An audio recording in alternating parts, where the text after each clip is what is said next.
يا نبي سلام عليك يا رسول سلام عليك ورحمة الله وبركاته. الحمد لله رب العالمين والصلاة والسلام على سيد المرسلين وعلى آله وأصحابه ولبيته وذريته جمعين وبعد. اللهم صل وسلم barik ala sayyidina Muhammad. Suaranya jelas, Bu? Emang suaraku yang kecil, Bu? Ya, coba kita pakai itu aja deh.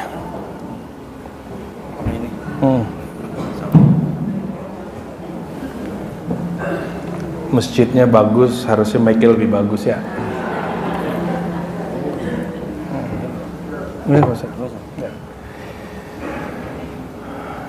Dustur ya Sayyidi ya Rasulullah, Dustur ya Sayyidi ya Rasulullah. Baik, kita sudah sahabat tak jumpa. Ya, sahabat Bu ya. Insyaallah selingan saja kita buka kitab Ar-Ruh karya Ibnu Qayyim. Ibnu Qayyim ini imam salafi, namun dia punya kitab yang sangat otoritatif tentang perkara yang selalu diperdebatkan di kalangan salafi dan aswajah. Saya heran, kitabnya udah ada tapi orang masih bertengkar aja ya, untuk persoalan-persoalan hal-hal yang sifatnya khabariyah ya, yang dikabarkan secara rohani, imani oleh Rasulullah. Begitu juga pengalaman-pengalaman rohani para ulama ya. Nah, ini menarik kenapa beliau membicarakan ruh tapi dengan pendekatan bukan pendekatan ilmu tasawuf. Biasanya kalau bicara ruh, orang bahasnya kalau nggak akidah, kalau nggak tasawuf. Ini dia bahas ruh tapi tidak menggunakan ilmu tasawuf, tidak menggunakan ilmu akidah kecuali seperlunya. Dia menggunakan riwayat ahli hadis, baik hadis-hadisnya Nabi ataupun juga pengalaman ahli hadis. Maka kitab ini kitab empiris secara riwayat, artinya ini termasuk kitab bukan bab akliyat, akal, bukan filsafat, bukan tasawuf, tapi ini persoalan dalil berdalil, dan itu urusannya ahli hadis ya. Namun kitab ini tidak disukai oleh kebanyakan saudara kita yang salafi karena tidak menyokong pemahaman mereka ya. Tapi ala kulli hal al-haq naquluha wa nusarrihuha walau kana murran ya. Kita akan tetap terus terang untuk hal kebenaran. Seandainya di pandangan imam kita ada yang berbeda dengan kita juga nggak ada masalah. Terbegitu juga. Dan Ibnu Qayyim ini walaupun dia imam salafi, tapi dalam bab fikih dia salah satu imam mazhab Hanbali. Jadi di mazhab kita apa di sini? Syafi'i. Imam Syafi'i punya murid namanya Ahmad bin Hanbal, kita sebut mazhabnya Hanbali. Di abad ke-8 Hijriah muncul seorang imam ya, murid Ibnu Taimiyah, namanya Ibnu Qayyim al-Jauziyah ya. Ibnu Qayyim al-Jauziyah ini lama ngaji kepada gurunya Ibnu Taimiyah, bahkan beberapa kali membersamai gurunya masuk penjara. Ibnu Taimiyah ini Bapak Ibu orang yang kontroversial tapi sangat setia dengan pendapatnya, sangat istiqomah membela pemikirannya, dan dia meyakini yang dia perjuangkan itu ajaran ulama terdahulu, kalau bahasa kitanya salaf ya. Namun ulama mazhab zaman itu 80%, 90% lebih, bahkan klaim dari Imam Subki 100% lebih itu yukhalifuhu, yukhalifunahu, berbeda pandangan dengan Ibnu Taimiyah.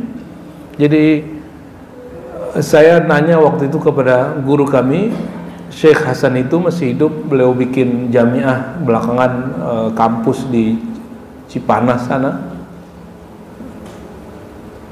kampus sekolah tinggi agama Islam Asy-Syafi'i.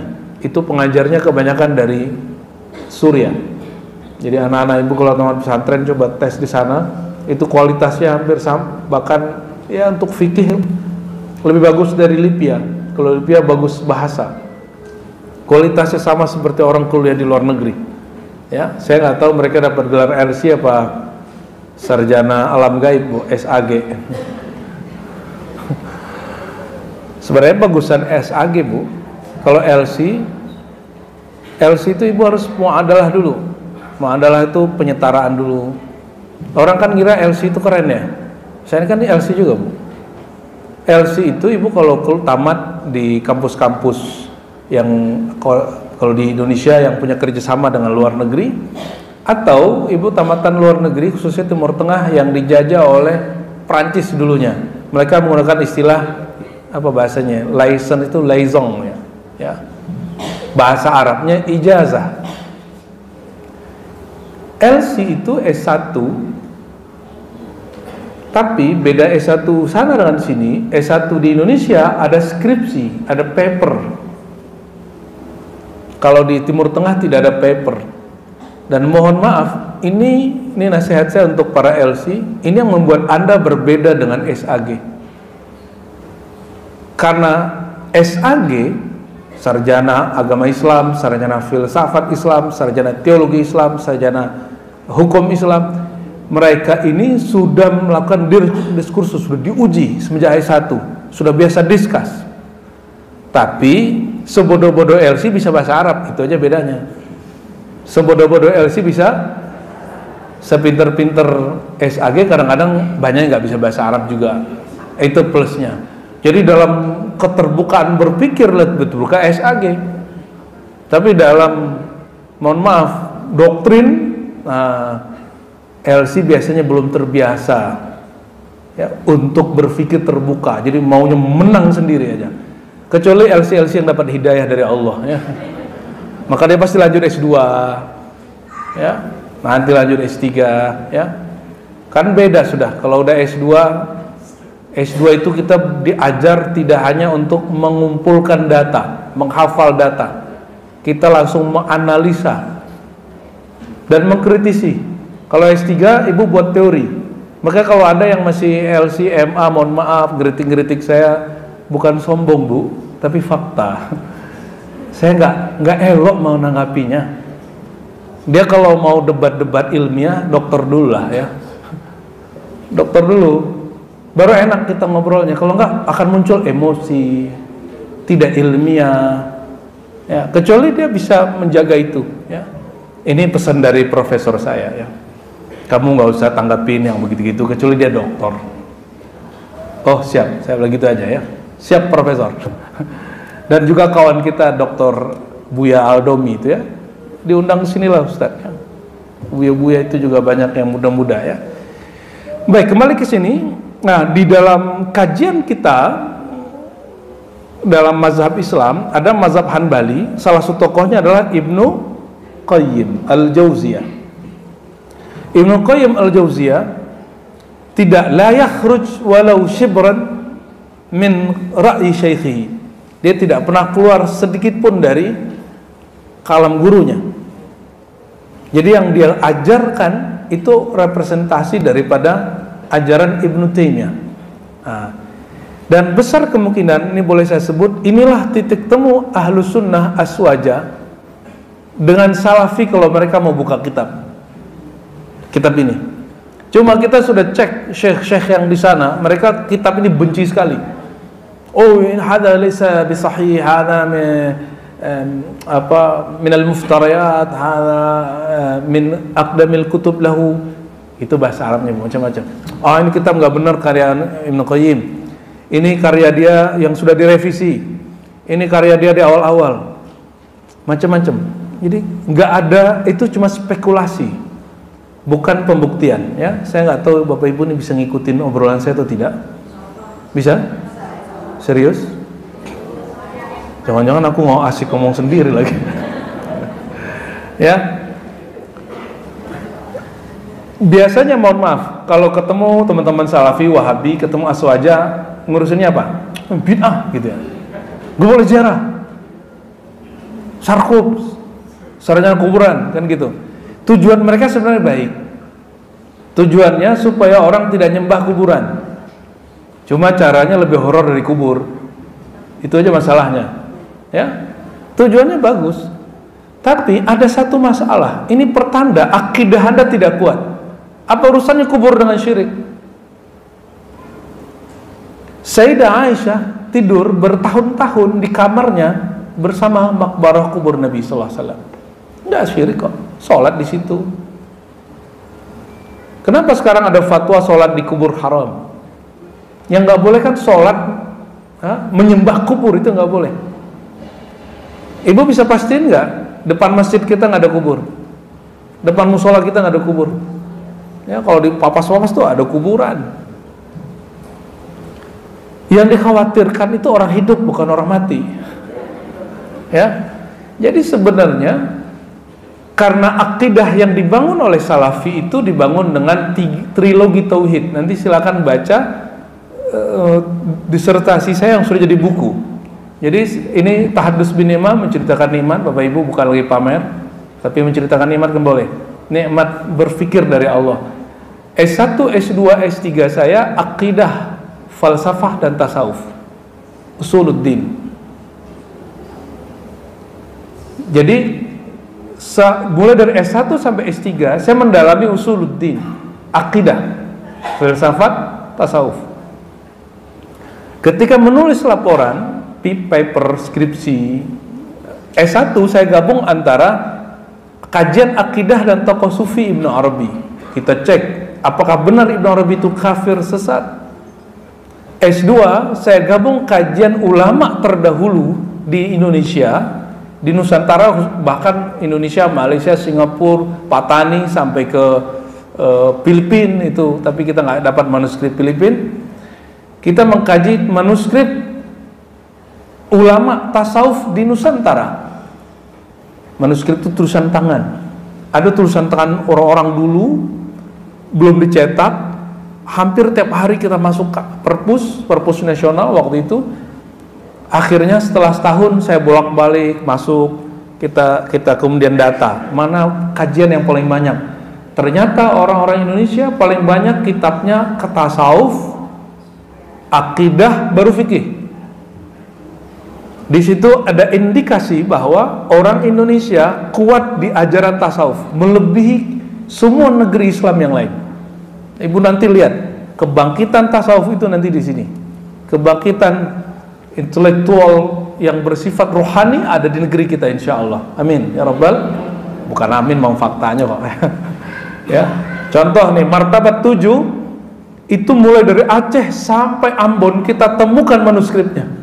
Dalam semua bahasa bahwa ada kebangkitan rohani negeri ini, alhamdulillah rabbil alamin, dan itu ditulis berabad-abad, 2 abad yang lalu, 3 abad yang lalu.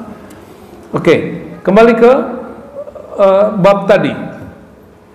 S3 saya menulis tentang teologi Salafi, judulnya Teologi Muslim Puritan, Akidah atau Teologi dan Genealogi. Genealogi itu silsilah.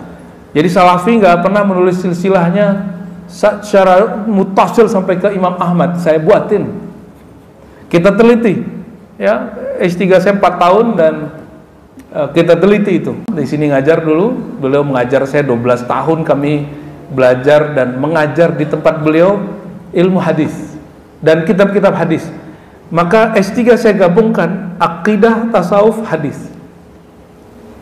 Dalam akidah kita cek, karena dulu kita pernah Salafi, saya kemudian ingin mengeksplorasi tentang akidah Salafi, teologi Muslim Puritan. Kita buatin sanadnya di bab 4, lalu baru akidahnya di bab 5. Nah, tasawufnya saya sisip-sisipin aja, bahwa Ibnu Taimiyah pernah belajar tasawuf, Ibnu Qayyim juga pernah belajar tasawuf dan mempunyai sanad kepada Syekh Abdul Qadir Jilani, Imam Al-Qushairi dan imam-imam lain. Cuma beliau tidak sepakat dengan Imam Syazili, ya. Nah, itu baru mukadimah, Bu. Udah ngebul ya. Ini obrolan kampus, tapi saya ajak Bapak Ibu untuk ikut ilmiah, karena tadi kata Ustadz ini ruang seminar ya. Jadi aku langsung otaknya langsung berubah set gitu. Seminar nih. Alhamdulillah sampai hari ini saya masih ngajar. Ngajarnya alhamdulillah di kampus Quran. Jadi saya doa, ya Allah, aku nih belajar hadis udah lama, belajar akidah, tasawuf, filsafat udah lama. Ada satu yang saya belum fokus, yaitu khidmat lil Quran. Nah, lama habis itu pindah ke Institut Ilmu Al-Quran. Dari UIN saya pindah ke IIKI namanya, Jakarta. Dan saya ngajar di Pasca Sarjana. Dan muridnya Masya Allah, kiai-kiai. Jadi muridnya bukan bocil-bocil kayak di UIN ya. Tapi murid-muridnya kebanyakan hafizah ya. Tapi Masya Allah. Sampai hari ini Allah jaga Quran itu lewat saya ngajar ya. Alhamdulillah. Doakan supaya kami istiqamah min rabbal alamin. Ini tahdits binimah bukan lagi tafakhur. Jadi Nabi menceritakan kebaikan, wala fakhra, ini bukan sombong, kata Nabi SAW. Ittiba'an bihi, ngikutin itu. Maka kita biar siap baca kitab ini. Biar siap baca kitab ini. Bahwa saya baca kitab ini ada sanadnya kepada beliau. Jadi kita pun punya sanad ke Imam Salafi. Bahkan alhamdulillah kami punya sanad akidah Wahabi, saya punya sanadnya. Ya. Mungkin Wahabi sendiri nggak punya sanad itu, dan kita punya sanadnya. Kita juga punya sanad ke aliran-aliran yang aneh-aneh itu punya. Ya, hanya sekedar menjaga genealogi keilmuan, keilmian murni ya. Nah, Imam Ibnu Qayyim dikira orang dia ini Imam Salafi yang suka bir-birin orang. Ternyata Ibnu Qayyim ini lebih dari separuh karya dia tentang tasawuf atau yang mendukung ajaran para sufi. Salah satu kitab yang kontroversial itu, yang kemudian menguntungkan bukan salafi, yang menguntungkan aswaja, khususnya para sufi atau para sarkubiyun, sarjana kuburan, itu kitab ini Bapak Ibu ya, kitab Ar-Ruh. Sudah ada terjemahannya. Kenapa saya sering menyebut satu kitab? Saya berharap muncul kebangkitan penerjemahan, percetakan, dan Bapak Ibu beli terjemahan-terjemahan itu. Kenapa kita sebut begitu? Orang Arab dulu mengalami kebangkitan intelektual setelah mereka menerjemah filsafat-filsafat dari Yunani. Tapi sebagian ahli hadis benci dengan itu, ya, dan menganggap itu racun. Ya, kalau saya sebagai ilmuwan tidak boleh begitu ya.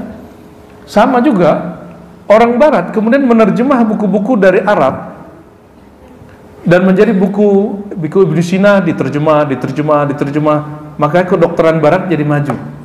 Jadi Ibu kalau berobat ke dokter sekarang itu kan alirannya barat. Itu kiblatnya semuanya ke Ibnu Sina. Ya. Jadi sebenarnya tidak ada kedokteran Islam dan tidak Islam. Yang ada kedokteran orang Islam dan orang tidak. Semua kedokteran ya sesuai dengan agama. Jadi rumah sakit Islam ada. Tapi Ibu cek rumah sakit Islami nggak? Coba cek sendiri ya. Saya banyak menemukan rumah sakit Islam tidak Islami. Kotor, bau, ya, mempersulit. Dokternya kadang nggak profesional. Tapi ada beberapa rumah sakit Islam sudah mulai bagus. Itu kiblatnya Ibnu Sina, hasil dari terjemahan bahasa Arab ke bahasa-bahasa di Eropa. Indonesia kalau mau maju, tidak usah malu menerjemah ilmu-ilmu pengetahuan dari luar, dan gak usah gengsi baca teks terjemahan. Nah, kitab ini sudah diterjemah, tolong cari kitabnya ya. Jadiin salah satu referensi kita di rumah. Kalau nggak pakai baca kitab yang saya punya, Bapak Ibu mau? Kalau ya saya beliin.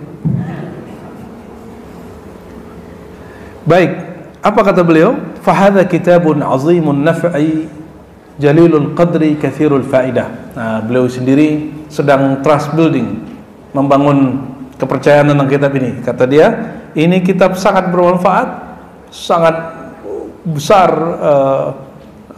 faedahnya, banyak manfaatnya. Masunnifa mithluhu fi makna. Ini tidak pernah ditulis sebelumnya. Ini kalau kita ditulis di deskripsi, ada satu bab, subbab judulnya penelitian dahulu yang relevan. Jadi kita cek bahwa tulisan kita ini bukan mengulang yang lama. Nah dulu bahasanya begini, jadi ini bukan kalimat sombong. Imam Sya'rani, Ibnu Qayyim, Imam Zakaria Ansari itu mereka biasa ngomong begini. Karya ini tidak pernah ditulis sebelumnya. Bahwa kitab Ar-Ruh yang seperti ini tidak pernah ditulis hampir serupa dengan ini. Ya. Lalu dia mengatakan kitab ini mengandung apa? Tentang perkara arwahul amwat wal ahya. Jadi bapak ibu masih hidup atau udah meninggal? Nah itu mereka itu kalau kita datang tahu kita apa enggak? Itu yang dibahas. Ngeri nggak? Ya, ibu datang di kuburan, baca assalamualaikum, dia tahu nggak? Nah dia sebutkan data-datanya mulai dari kitab sunnah sampai pengalaman batin sampai mimpi pun ada riwayat, ada sanadnya. Jadi mimpi aja sanadnya pak. Kalau yang mimpi orang ini kayaknya nggak masuk. Kalau yang mimpi kiai gimana? Masuk. Kalau yang bicara tentang kaya, orang belum kaya didengar nggak? Didengar nggak? Kalau konglomerat bicara kaya, cara jadi kaya, didengerin nggak? Hah? Didengerin? Ulangi, kayaknya belum fokus. Siapa orang kaya di Indonesia? Kalau dia bicara, ini cara menghasilkan duit, pasti dengerin. Tapi kalau saya yang bicara, ini cara kaya, ibu kayaknya nggak percaya. Karena emang saya belum kaya, saya baru cukup aja. Ya. Tapi kalau saya bicara ilmu, orang kaya ngomong, saya ngomong, ibu pilih mana? Nah, berarti kaya itu ada dua, ada kaya ilmu, ada kaya. Ya, kalau dokter nggak kaya ilmu, berhenti jadi dokter, dicabut aja dokternya. Ya. Orang kaya boleh merasa kaya nggak? Dokter boleh merasa berilmu nggak? Boleh, cuma nggak elok, itu aja bedanya. Ya, tidak elok dia merasa berilmu. Dia harus tahu bahwa ilmunya dari Allah, sebagaimana orang kaya tahu bahwa hartanya dari Allah. Sehingga orang kaya tidak pelit berbagi ilmu, berbagi harta. Orang berilmu yang kaya ilmunya tidak pelit berbagi ilmu. Dan mohon maaf, aslinya saya gengsi bahas begini di Atin. Tapi saya mikir, kalau ibu-ibu hanya diceritakan hal-hal yang bikin ketawa, bikin menangis terus kapan ibu cerdas? Bapak ibu cerdas? Ya, jadi sorry Ustadz ya, saya mendobrak itu. Ya, ibu mau selama-lamanya, bapak mau selama-lamanya diceritakan hal-hal yang tidak ilmiah? Selama-lamanya dibikin cuma untuk bisa nangis, bisa ketawa, itu doang? Itu agama? Nonton sinetron aja. Nonton sinetron kita bisa ketawa, bisa nangis. Ya, tapi dibohongi. Dan itu anehnya, kita ini mau dibohongi. Kan kalau ibu nonton, bapak ibu nonton, kita sudah tahu nih ini bohongan nih, tapi aku terima gitu. Ya, giliran yang beneran aja nggak diterima. Lalu dia mengatakan apa? Aku mengambil dari Alkitab, Sunnah, Athar. Apa beda Sunnah dan Athar? Athar itu peninggalan ulama-ulama terdahulu, baik kalam atau perbuatan ataupun barang, itu disebut athar. Ya. Wa aqwal al-ulama al-akhyar, perkataan ulama yang akhyar, baik pengalamannya ataupun mimpi-mimpinya. La adri asu'ila musannifu. Ya. Qaddasallahu rahu anha fa'ajab. Ya. Kadang-kadang ada pertanyaan disampaikan kepada pengarangnya, lalu dijawab. Nah, perhatikan di sini. Ibnu Qayyim punya murid, dan muridnya menyematkan satu doa yang biasa para sufi sebut. Syekh Abdul Qadir Jilani, qaddasallahu sirrahu. Ini juga dipakai di sini. Ibnu Qayyim musannif hadzal kitab, qaddasallahu sirrahu. Kenapa? Karena di satu sanad yang saya jumpai, Ibnu Qayyim ngambil ilmu tasawuf zikir dari gurunya Ibnu Taimiyah, dan bersambung kepada Syekh Abdul Qadir Jilani dan Imam Qushairi. Ya, terus terang ini orang mengatakan Ar-Razi pembohong, kita bisa buktikan dengan data sanad. Bukalah disertasiku ya. Jangan ngomong-ngomong doang. Ini sudah ada yang membantah ini kepada saya. Kita pakai teks. Dan itu kemudian dilihat pengaruhnya dari kitab ini, dan kitab tasawuf beliau banyak. Bapak Ibu, ada satu judul kitab Ibnu Qayyim namanya Al-Wabilus Thayyib. Al-Wabilus Thayyib itu adalah kitab zikir Ibnu Qayyim, dan di situ dia menceritakan ahwal kerohanian, kewalian Ibnu Taimiyah, Imam Salafi, yang tidak sama seperti yang diceritakan kelompok Salafi, tapi seperti Bapak baca tentang kiai-kiai aswaja di Jawa, itu yang terjadi pada dia. Bahkan yang lebih parah, dia menyebutkan suatu kondisi yang terjadi mirip-mirip Al-Hallaj. Pernah dengar Hallaj? Hallaj itu sama dengan Syekh Siti Jenar. Syekh Siti Jenar sudah bayang apa yang dia katakan? Dia lagi mabuk terus dia mengatakan aku Allah. Tapi ini dalam skala yang lebih kecil. Apa kata Ibnu Taimiyah? Dia ditanya, wahai Tuan, Anda ini sebentar masuk penjara, keluar, masuk lagi, keluar, masuk lagi. Apa jawaban dia? Wahai Ananda, jannati fi sadri, sorgaku di dadaku. Jika aku keluar dari penjara, aku sedang rekreasi. Jika aku dimasukin penjara, aku sedang masuk sorga. Saya mau tanya Bapak Ibu, sorga ada nggak di dada Ibu? Bapak? Sorga di sini apa di alam lain? Ini semi halaj namanya, semi Syekh Siti Jenar. Dan itu terjadi pada dia. Kenapa? Ibnu Taimiyah tidak menjawab dengan bab akidah, dia menjawab dengan bab rohani, bab rasa. Secara rasa nggak ada masalah. Tapi kalau dipahami itu secara akidah, itu jadi masalah. Kalau orang mengatakan di dada dia ada surga, oh itu masalah itu. Surga nggak di situ. Secara akhbar dari Quran dan Sunnah, bahwa surga itu di mana? Indaha jannatul ma'wa. Nah, di sisi Sidratul Muntaha itu ada surga yang luasnya seluas langit dan bumi, bukan di dalam dada. Paham? Bahwa Ibnu Taimiyah di akhir hayatnya terbukti positif menjadi sufi. Atas dasar itulah Ibnu Taimiyah, guru Ibnu Qayyim ini, yang dia nukil-nukil nanti pendapatnya di kitab ini, dikuburkan di pemakaman para sufi, makbarah sufiyah di Damaskus. Nah, ini saya lagi nunggu negeri Damaskus ini aman seamannya, kami mau ziarah ke sana. Dalam waktu dekat insya Allah kita ziarah ke Irak kalau aman ya, insya Allah. Lalu bab pertama, mungkin Bapak Ibu sudah nggak sabar. Bab pertama yang dibahas di sini apa? Kalau di sini kalimatnya, hal ta'riful amwat ziyaratal ahya'i wa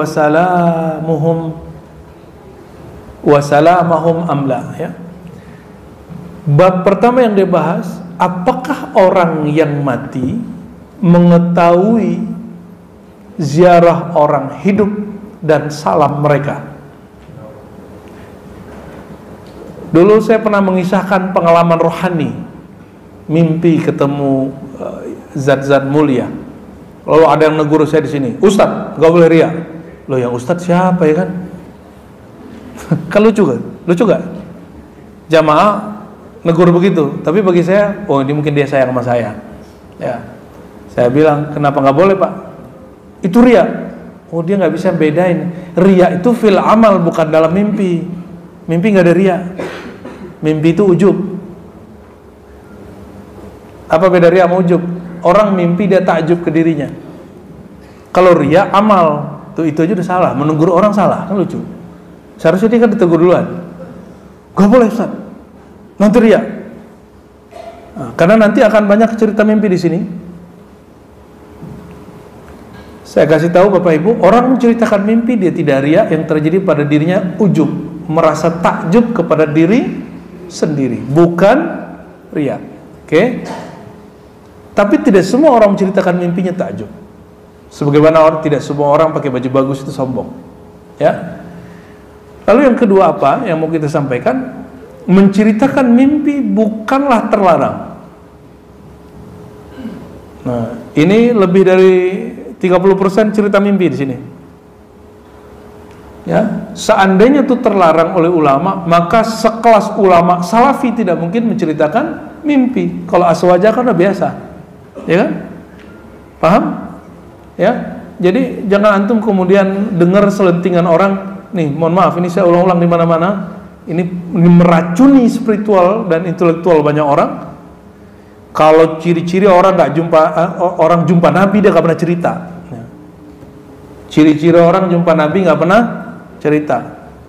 Terbalik logikamu. Justru ciri-ciri orang yang tidak pernah jumpa Nabi secara rohani, dia tidak pernah cerita. Karena dia nggak pernah jumpa, apa yang mau diceritakan? Kalau bapak ibu ini cerita tentang mimpi jumpa sesuatu, padahal tidak jumpa, namanya apa? Bohong. Dan itu kelihatan. Ya, hampir semua kitab yang kita baca, baik kitab Ahlus Sunnah, ahli hadis, fikih, tasawuf, teologi, semuanya mereka cerita mimpi. Ya, rahmatullah alaihim ajmain.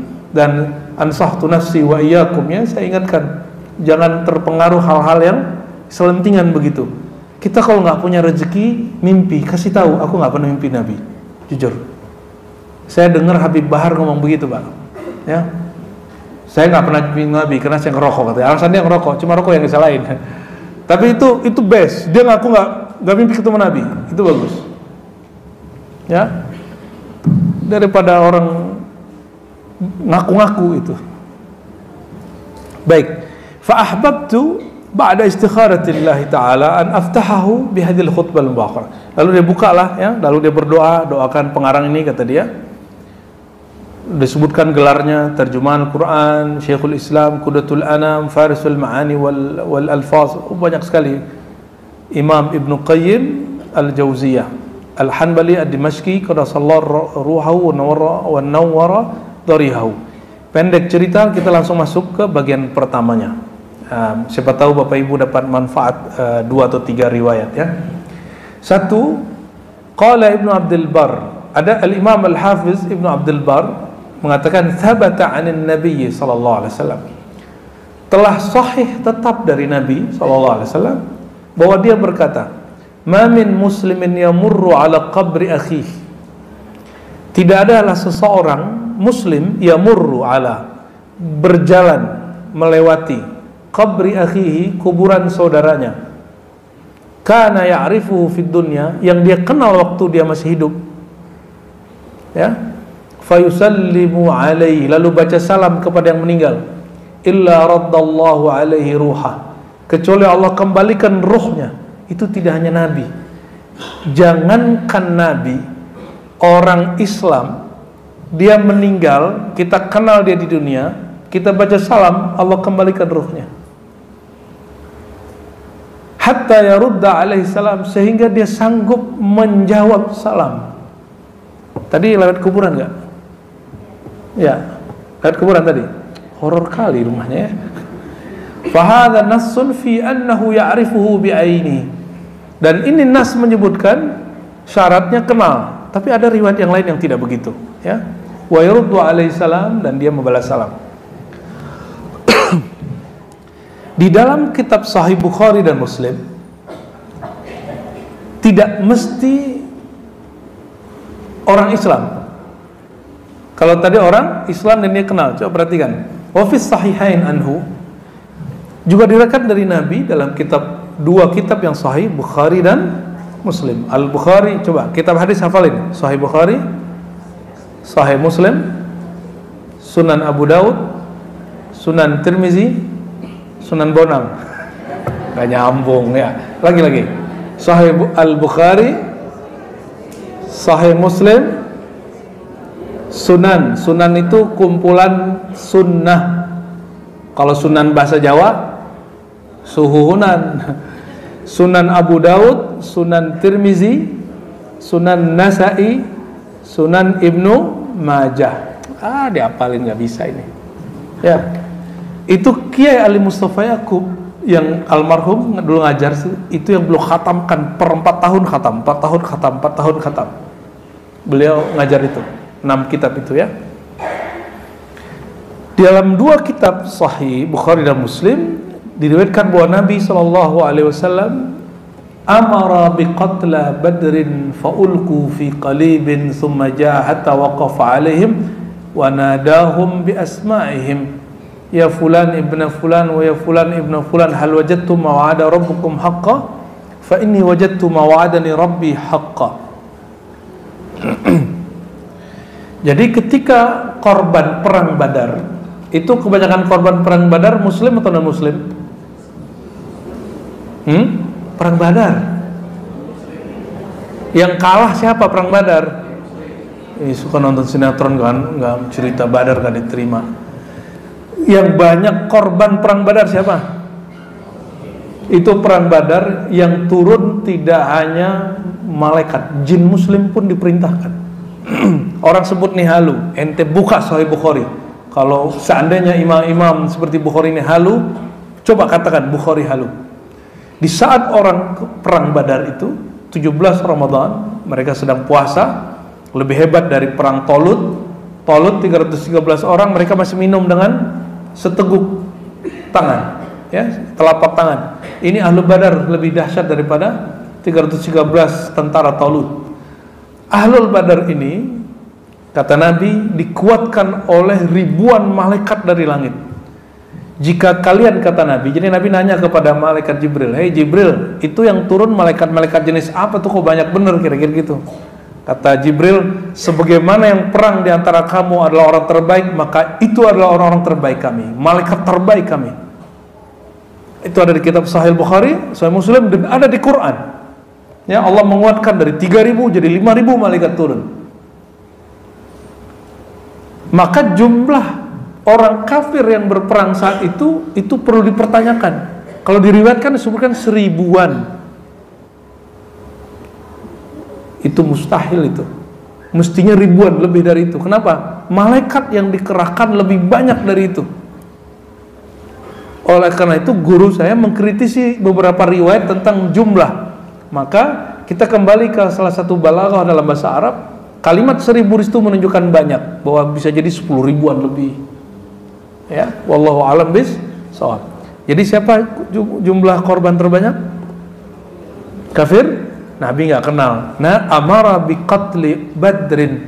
Pada saat perang Badar selesai, orang-orang kafir Quraisy yang gugur itu dimasukin ke jurang, ke parit gitu ya. Summa hatta waqafa alaihim, lalu Nabi berdiri di atas parit, di tebingnya. Wa nadahum bi asma'ihim, Nabi panggil nama-nama mereka yang Nabi kenal dan yang Nabi nggak kenal. Apa kata Nabi?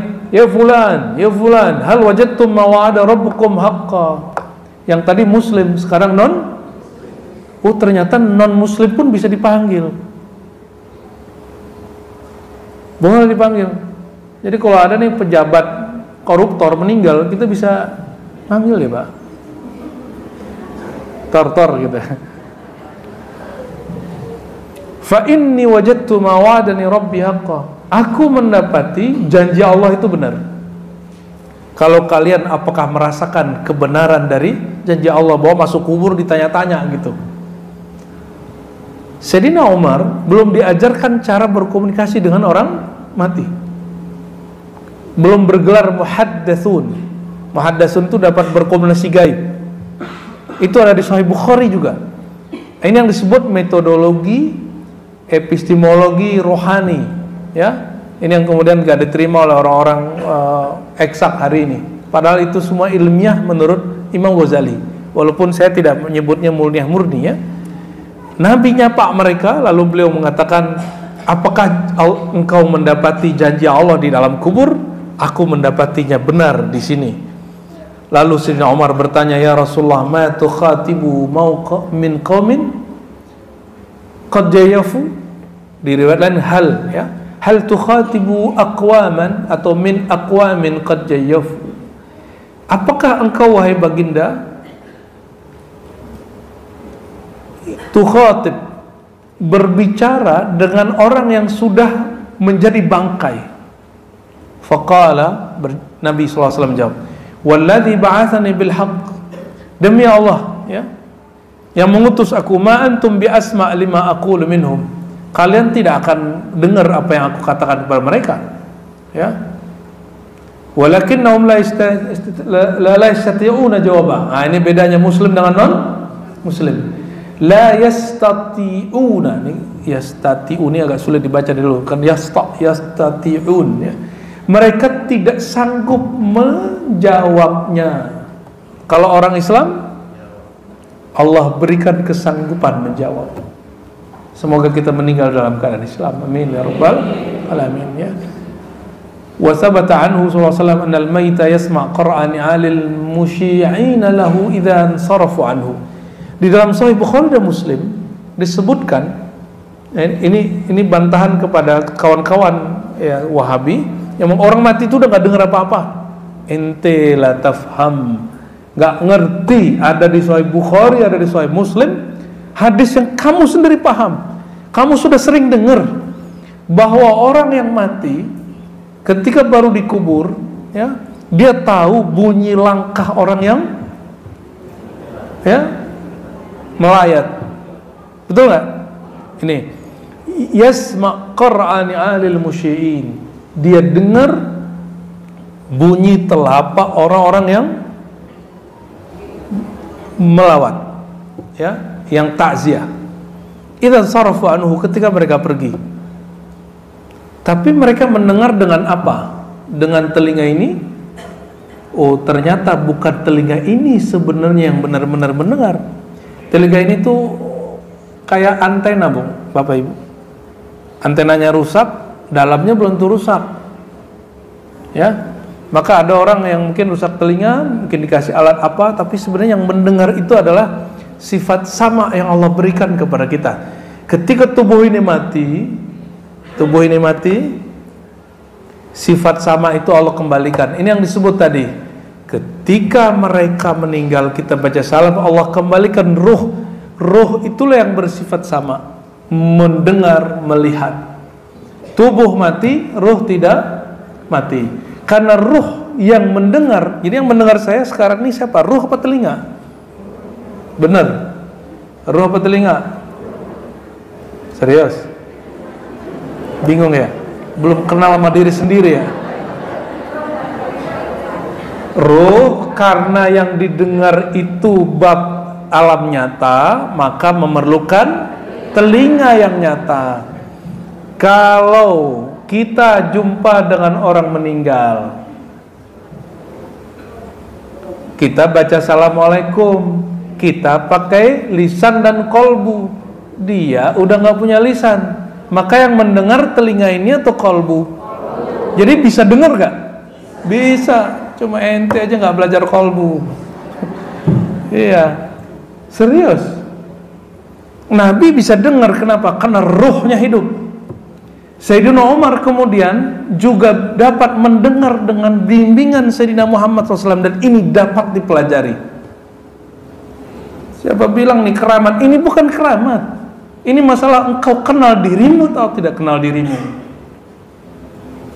Ya, Sayyidina Umar, Sayyidina Ali kan intip-intipan itu.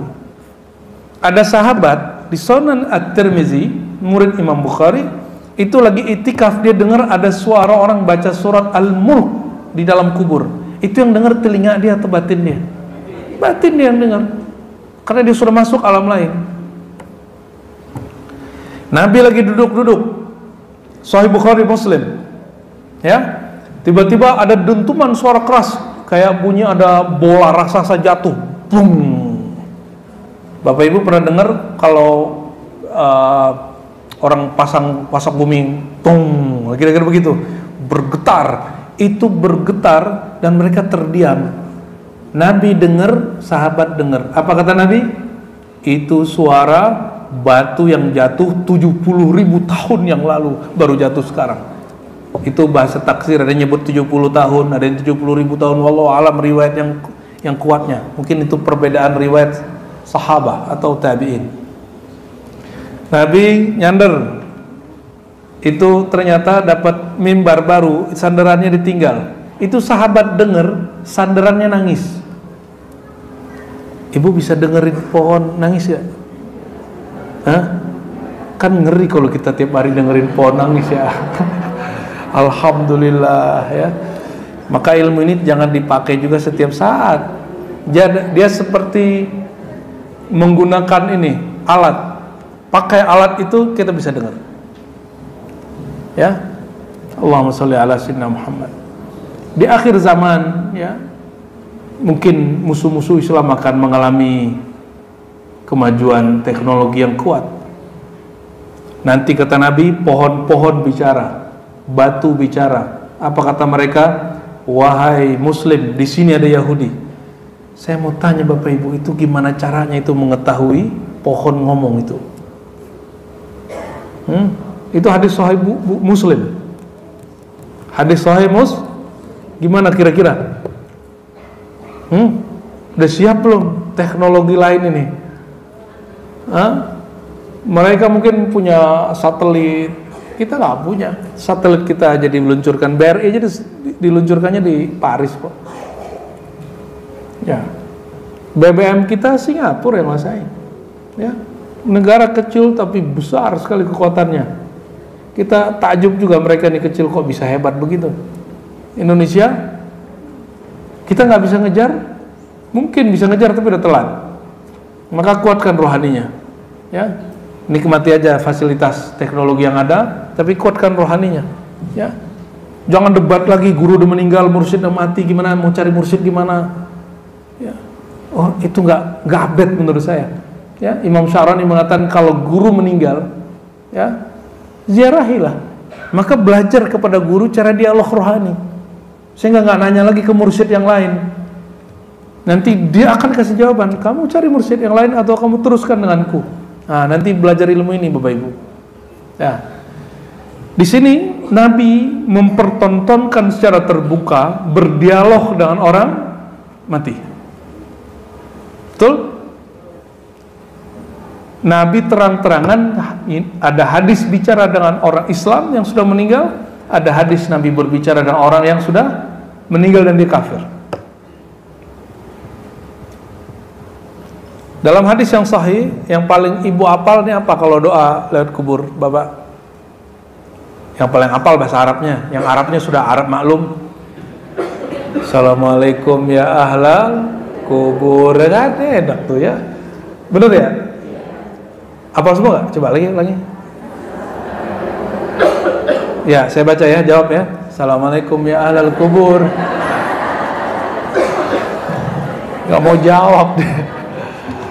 Ya. Kalau hadis yang sahih yang lain, Assalamualaikum dara qaumin mu'minin, ya, banyak sekali. Kalimat Assalamualaikum, ya, kata dia, khitabun liman yasma' wa yaqil walau lidzalik lakana hadzal khitab bimanzilati khitabil ma'dum wal jamal. Nabi mengajarkan dalam hadis yang sahih Bukhari, Muslim, Abu Daud, Tirmidzi, Nasai, Ibnu Majah dan semuanya, kalau kita melewati kuburan, bacalah salam. Salam itu kepada benda mati, kepada hewan, kepada tumbuhan. Kepada siapa? Kita kalau ngeliatin kuburan salam. Oke. Kalau ketemu kucing baca salam nggak? Ketemu guguk salaman nggak? Assalamualaikum kambing gitu ada nggak? Ada nggak begitu? Kan nggak ada. Tapi saya mau tanya, kambing ada ruhnya nggak? Oke, kambing berakal nggak? Oke. Kalau saya datang ke sini, saya tahu nih Bapak Ibu ini berakal dan hidup, maka saya baca Assalamualaikum. Ya, tapi kalau ibu-ibu ini nggak hidup, nggak berakal, itu saya nggak perlu baca. Kata Ibnu Qayyim, ini dalil bahwa orang yang dalam kubur itu masih berakal dan hidup, tapi dimensinya berbeda. Ini dalilnya. Ini perkataan siapa? Ibnu Qayyim. Dan di hadis ini disebutkan nggak kapan ziarah? Hari apa? Di hadis ini nggak ada. Tapi nanti Ibnu Qayyim sebutin ada hari-hari tertentu yang sangat cepat koneksi kepada orang itu. Mau tahu? Ini waktunya habis. Bikin mati penasaran lah nih Bapak Ibu. Nah, sebelum masuk ke sana, wassalafu mujma'una ala hadza. Ulama salaf ijma, konsensus, sepakat bahwa ini benar. Dua qad tawatarat al-athar, dan riwayatnya mutawatir. Mutawatir inkar bab ini kafir. Ya. Bi anna al-maita ya'rifu ziyaratal hayy lahu wa yastabshiru bih. Bahwa orang yang mati, kata Ibnu Qayyim, imam salafi yang diikuti Wahabi, yang diikuti oleh banyak orang yang hari ini anti bid'ah, tapi mereka tidak paham bab ini. Kata dia, orang mati ya'rif ziyaratal hayy, dia tahu ziarahnya orang hidup dan dia senang, yastabshiru bih, bahagia. Yang bahagia itu benda mati benda hidup? Benda hidup lah. Dan dia sebutkan satu riwayat yang panjang, ya, dari Sayyidah Aisyah, qalat qala Rasulullah sallallahu alaihi wasallam, ma min rajulin yazuru qabra akhihi, tiadalah seseorang menziarahi temannya atau saudaranya, wa yajlis indahu, lalu duduk, illa sta'nasa bihi wa radda alaihi, kecuali dia merasa mesra. Orang dikubur merasa mesra, maka nanti yang sensitif rohaninya, dia ngerasa kayak dipeluk, dia ngerasa kayak dijawab salamnya. Itu bukan bohongan, ya. Dia ngerasa dipegang pahanya, itu bukan paha jasa dia. Jadi ketika ada anak-anak muda pemberantas halu, katanya begitu, tapi nggak mengerti metodologi yang ada dalam filsafat, dalam akidah, dalam. Ya Habib, salam alaika, salawatullah alaika.